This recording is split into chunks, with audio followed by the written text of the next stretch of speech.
अस्सलाम वालेकुम रहमतुल्लाहि व बरकातहू। मैं हूं सदाकत अली और आज की वीडियो में दो सवालों के जवाब देने हैं। सबसे पहले नंबर पे बहुत सारे दोस्त ये पूछते हैं कि क्या इस्लाम के अंदर पसंद की शादी करना जायज़ है या नाजायज़, और दूसरा सवाल ये है कि पसंद की शादी के लिए कोई वजीफ़ा बता दें। ये सवाल अक्सर मुझसे पूछा जाता है। तो सबसे पहला सवाल कि इस्लाम के अंदर पसंद की शादी की गुंजाइश है या नहीं, इसका जवाब ये है कि इस्लाम में पसंद की शादी की गुंजाइश है और बड़ी खुली गुंजाइश है। लेकिन इससे पहले ज़रा ये बात जान लें कि बहुत सारे हमारे आजकल नौजवान ये करते हैं कि उनको अगर कोई लड़की पसंद है तो वो घर बताते हैं कि मुझे ये लड़की पसंद है, और घर वाले अगर थोड़ा बहुत तहकीक का कहते हैं, ये कहते हैं कि हम उनके बारे में देखेंगे कि वो कैसे लोग हैं, तो आगे से लड़ने लग जाते हैं। ये कहते हैं कि शादी होनी है तो मेरी वही होनी है और किसी जगह नहीं होनी।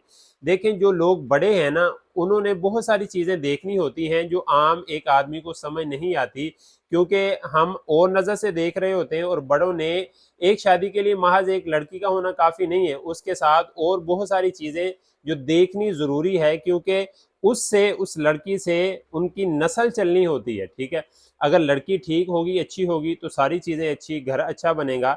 लेकिन अगर लड़की अच्छी नहीं होगी तो सारी चीज़ें ख़राब हो जाएंगी, घर ख़राब होगा, ख़ानदान ख़राब होगा, आगे नस्लें ख़राब होंगी। इसलिए घर वाले अच्छी तरह जांच पड़ताल कर लें, घर वाले माने तो फिर करें। ठीक है, और अगर आप कहते हैं कि नहीं जी, घर वाले, हमने उनसे मशवरा नहीं करना, वो अगर नहीं करते तो हम खुद करना चाहते हैं, तो इस्लाम इसकी इजाज़त देता है, आपको इजाज़त है, लेकिन इसके अंदर कबाहत बहरहाल मौजूद रहेगी। दूसरी चीज़ ये है, अक्सर पूछा जाता है कि हमें जी पसंद की शादी के लिए कोई वजीफ़ा बता दें। पसंद की शादी के लिए एक इंतहाई आसान अमल है कि आपने चलते फिरते अल्लाह ताला की सिफाती नाम या वुदूद, इसका आपने जिक्र करते रहना है और कसरत से जिक्र करना है, और अल्लाह ताला से दुआ भी करते रहना है। और फिर हर नमाज के बाद रब्बना हबलना मिन अज़वाजिना व ज़ुर्रियातिना क़ुर्रता अयुनिन वजअलना लिलमुत्तक़ीन इमामा, इस दुआ को आपने पढ़ना है और अल्लाह के हुजूर आपने दुआ करते रहना है। सबसे पहले आप ये बात याद रख लें कि दुआ से बढ़ के कोई हथियार नहीं है।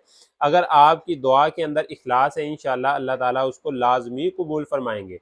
और अगर बिलफर्ज कबूल नहीं भी होती तो अल्लाह ताला की तरफ से उसके अंदर हिकमत है, और इस पे आपने अल्लाह ताला से नाराज़ नहीं होना, हमेशा राज़ी रहना है और अल्लाह ताला से दुआ करते रहना है।